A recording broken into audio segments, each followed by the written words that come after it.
हमारे एक मेंबर ने एक्चुअली काफ़ी लंबा सवाल है लेकिन उसका शॉर्ट में ये है कि उनको कुछ सालों पहले हार्ट के नस में ब्लॉकेजेस मिला था एंजियोग्राफी पर और उसमें उनको सिर्फ दवाइयाँ दी गई थी।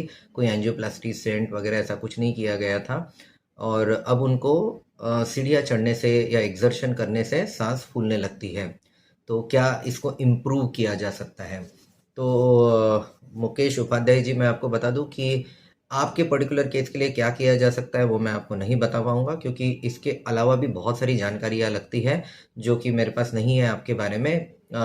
जैसे कि आपका ओवरऑल 2D को रिपोर्ट में क्या सिचुएशन है, आज के तारीख में आपके हार्ट की पंपिंग कैसी है, आपके ईसीजी में क्या फाइंडिंग है, आपके बाकी के ओवरऑल एग्जामिनेशन पर क्या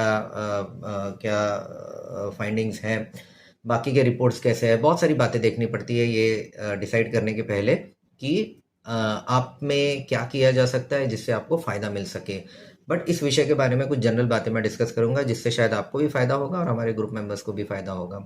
तो ऐसा है कि जिन लोगों के हार्ट की पंपिंग पावर वीक हो गई है हार्ट के नस में ब्लॉकेजेस वगैरह की वजह से, उनको अगर अपनी ओवरऑल कैपेसिटी बढ़ानी है तो सबसे पहला जो ट्रीटमेंट सजेस्ट किया जाता है वो है कि जिस कारण से उनको हुआ है उसे ठीक करना है। अभी ये इसलिए हुआ है हार्ट वीक क्योंकि हार्ट की नस में ब्लॉकेज आ गया है। तो पहला तो ट्रीटमेंट यही है कि हार्ट के नस को ओपन कर दो जिससे हार्ट को ब्लड फ्लो अच्छा मिले और हार्ट की ताकत इम्प्रूव हो सके। दूसरा होता है दवाइयों के द्वारा।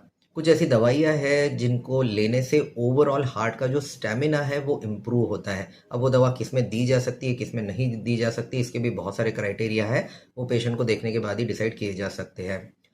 तीसरा कि इन चीज़ों के अलावा भी एक सिस्टम होता है या एक थेरेपी होती है जिसको हम कार्डियो पल्मोनरी रिहैबिलिटेशन कहते हैं। यानी कि इसमें बेसिकली कोई दवा नहीं दी जाती है, कोई पर्टिकुलर ग्रेडेड एक्सरसाइजेस दी जाती है, ब्रीदिंग एक्सरसाइजेस से लेकर कार्डियो एक्सरसाइजेस और बाकी के लंग कैपेसिटी इंप्रूव करने वाली एक्सरसाइजेज, ये बहुत सारी एक्सरसाइजेज दी जाती है धीरे धीरे स्टेप बाय स्टेप एक मेथड से।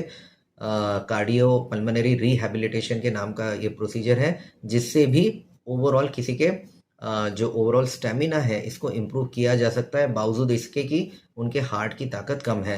तो ये बहुत सारे तरीके हैं जिससे ओवरऑल उस व्यक्ति की ताकत और स्टेमिना को इम्प्रूव किया जा सकता है जिनको हार्ट की बीमारी हो।